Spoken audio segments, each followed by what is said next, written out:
দারুণ। হ্যালো বন্ধুরা, সবাই কেমন আছো? আশা করছি সবাই ভালো আছো।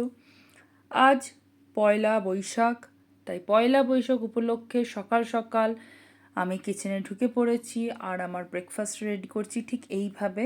খুবই শর্টকাট কিন্তু বেশ টেস্টি। আমার কাছে তো এটা ভীষণ টেস্টি, জানি না তোমাদেরকে আর কেমন লাগে। যাই হোক, আমি এখানে ব্রেড নিয়ে নিয়েছি, দুটো আমি সেঁকে নিয়েছি। এখানে বেশ কড়মড়ে যাতে হয় সেই জন্য লাল লাল করে এখানে আমি টোস্ট করেছি দুটো ব্রেড। আর বাকি দুটো ব্রেড এখন বসেছে প্যানে। এই দুটো ভালো করে আমি একদম কুড়মুড়ে বানিয়ে নেব। খেতে একদম ক্রাঞ্চি লাগবে, বেশ মুচমুচ করবে, খুব ভাল লাগে আমার এটা।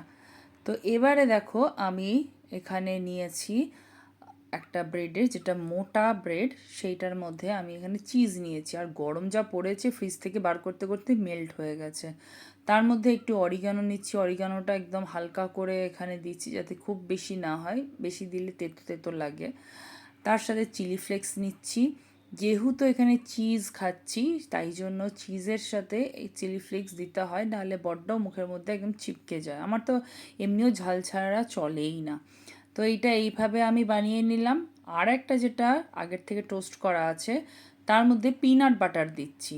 অ্যাকচুয়ালি পিনাট বাটার আমি কিনেছিলাম শীতকালে, কিন্তু তখন আমি এ বাড়িতে ছিলাম না, আমি ছিলাম ওই বাড়িতে। তো আমার আর ওটা খাওয়াই হয়নি, আর মনেও ছিল না। যখন এখানে আসি তখনও ভুলে গেছি। সেদিন ফ্রিজ থেকে বেরোলো পিনাট বাটারের ডাব্বা, দেখছি খোলাই হয়নি। তাই যাই হোক, এখন এটা খেয়ে নিতে হবে, কারণ নেক্সট মান্থে এক্সপায়ার করে যাবে। আর এই যে এখানে চিজ টোস্ট একদম রেডি, আর বেশ চিজটা গলে গেছে, একদম কুড়মুড়ে, ভেঙে দেখলাম। আর এটা রয়েছে পিনাট বাটার, দুটো দু রকমের টেস্ট। ব্রেকফাস্ট নিয়ে বসে গেছি, আর এই যে চিজ টোস্ট খাচ্ছি।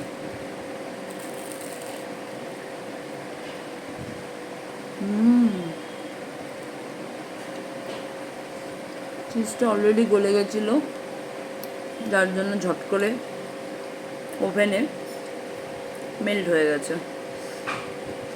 আর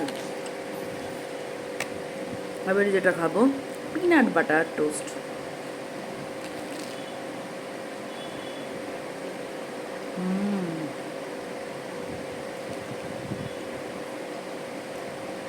পাউরুটিটা একদম কড়মড়ে করে শেখেছি, হেভি লাগছে।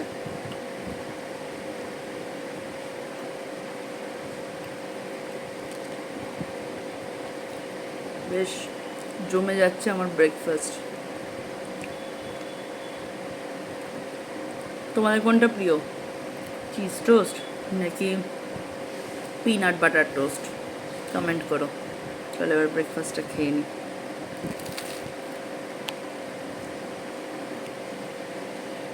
দারুণ।